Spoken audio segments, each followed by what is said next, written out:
2. 몸의 완전 개조 변화 성결. 종말의 사명자는 몸의 완전 개조 변화 성결을 받아야 합니다.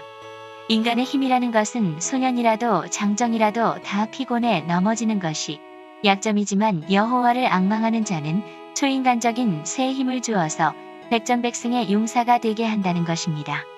이것은 살아서 심판주를 영접할 인격을 이루어 놓는 일입니다. 하나님은 세계 만민을 죄에서 구출할 때에 죄인이나 당신의 자녀나 다 같이 육체가 쓰러져서 흙으로 돌아가는 일을 그냥 둘 수밖에 없었지만 말씀대로 세계를 심판하러 오시는 날에는 시련 중에 여호와를 앙망하고 나가는 종에게는 그 몸이 변화 승천하게 하시겠다는 말씀입니다. 종말의 동방 역사라는 것은 말세의 부패한 교계를 바로잡고 혼란한 영계를 바로 서게 하는 동시에 기독교 종말의 진리 통일의 대승리를 이룬 파수꾼들의 역사입니다. 이들은 권세 새 힘을 받음으로 그 자체가 죽음을 맛보지 않고 승천할 수 있는 인격을 갖춘 변화 성도들입니다. 휴거라는 것은 그 몸이 썩지 않고 변화 승천하는 것을 가르친 것입니다. 이들은 신과 같이 쓰여지는 자이므로 신의 역사에서 그 몸을 영체로 완전히 이루게 됩니다. 이 몸은 피가 성결케 된 몸이니 죄악의 근성의 피는 몸에 있을 수가 없습니다. 하나님은 흙으로 사람을 창조했지만 증인권세 역사를 통하여 그 몸을 개조시켜서 변질적인 몸이 되는 것이니 변질이라는 것은 죄악의 질이 없어지는 것을 가르쳤고 절대적으로 피곤이 없고 또는 원수의 피해가 몸에 들어올 수 없고 절대 영생의 질로서 완전 개조 변화를 받은 것입니다. 이들은 세계를 통치할 수 있는 인격을 권세 역사를 통하여 받게 된 것입니다. 절대 신과 같이 활동할 수 있는 인격입니다. 예수 그리스도의 부활체와 같이 된 것입니다. 이는 심판에서 남을 자를 거룩하게 하는 역사입니다. 종말의 시온이 아무리 부패했다 하여도 남은 자가 되게 하실 때에는 더욱 거룩한 자가 되게 하여 거룩한 왕국을 이루게 하시는 것입니다. 인생 자체는 도저히 거룩하게 될 수 없는 타락한 본질이 있고 악한 세상에 물들었지만 택한 자를 거룩하게 하실 때에는 심판의 영과 소멸의 영으로 그 피까지 정결케 하는 역사를 하신다고 이사야 4장 3절에서 4절에 말씀했습니다.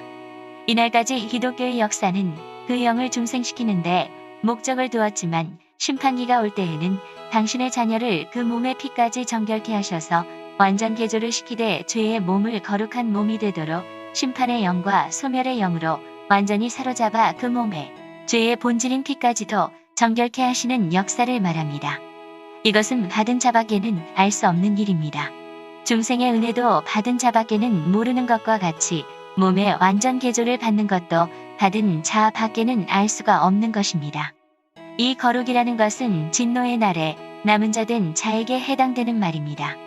우리 영혼이 구원받은 것은 중생을 받는 데 있고 우리 몸이 살아서 영화롭게 되는 데는 거룩하다 칭함을 받아야 된다는 것입니다. 이것은 자기의 어떤 도덕적 행위나 수양으로 된 것이 아니고 하나님께서 심판의 영과 소멸의 영으로 그들을 깨끗게 하되 피까지도 정결케 한다고 했습니다. 이것은 은사의 역사가 아니고 종말의 권세 역사가 내리는 때에 강권으로 죄악을 제하는 역사이니 스가랴 3장 9절과 동일합니다. 영만을 구원하는 때는 그 영을 중생시키는 일이요. 그 몸은 병들어 죽는 몸이니 그 몸의 피까지는 정결케 할 필요가 없었습니다. 그러나 그 몸이 살아서 새 시대에 들어가는 자는 그 몸의 피가 영생할 피로 이루어지도록 그 몸에 있는 죄의 질까지 다 소멸시켜서 그 몸으로 죽음을 맛보지 않고 영광을 누리도록 하자는 역사입니다. 이것은 진노의 날에 남은 자가 될 사람들에게 주는 역사입니다. 사람이 병들어 죽고 피곤해 쓰러지는 그 몸은 그 피가 조상 적부터 내려오는 죄악의 활동이라고 보게 됩니다. 그러나 기독교 종말의 완전 역사라는 것은 강권적으로 하루아침에 그 몸을 완전히 개조시키는 일이 있게 되는 것입니다. 주님께서 땅에 속한 몸으로 세상에 초림하신 목적은 땅 위에 교회를 세워 땅에 속한 자들이 할 일을 하도록 하기 위하여 오셨고 구름을 타고 다시 오시는 것은 땅에서 할 일을 충성되이 하되 그 몸이 쓰러지기까지 활동하던 사람들의 몸을 당신의 몸과 같이 하늘에 속한 형체를 이루어 주와 같이 할 일을 하기 위하여 오시는 것입니다. 우리가 둘째 아담 예수 그리스도를 믿고 그리스도의 피로 죄 사함을 받고 육체에 부어주는 성령을 받음으로 예수님과 같은 몸을 받게 된 것은 나는 부활이요 생명이니 나를 믿는 자는 죽어도 살고 살아서 믿는 자는 영원히 죽지 않으리라 고 하신 말씀과 같습니다. 변화성도는 죽지 않고 살아서 영생의 피를 받게 되는 것입니다. 우리는 둘째 아담이신 예수님을 통하여 바로 일할 수 있는 자격을 받은 것이니 땅에 속한 형체가 없이 하늘에 속한 형체가 없고 땅에 속한 형체가 있으므로 하늘에 속한 형체가 이루어지는 것입니다. 이 형체가 이루어지는 것은 종말의 심판의 영과 소멸의 영으로 인간의 몸의 죄악성을 소멸시키고 피까지도 깨끗게 하는 역사와 종들의 몸의 권세에 새 힘을 주심으로 몸이 피곤이 없고 곤비가 없게 하는 강권 역사가 있으므로 이루어지는 것입니다. 이 하늘에 속한 형체가 이루어져 종말의 사명을 감당하고 영광을 누리는 것을 인생의 최고의 행복이 되는 셋의 영광이라는 것입니다. 지금까지 말세 사명자가 갖춰야 될 인격 두 번째, 몸의 완전 개조 변화 성결의 인격을 말씀드렸습니다.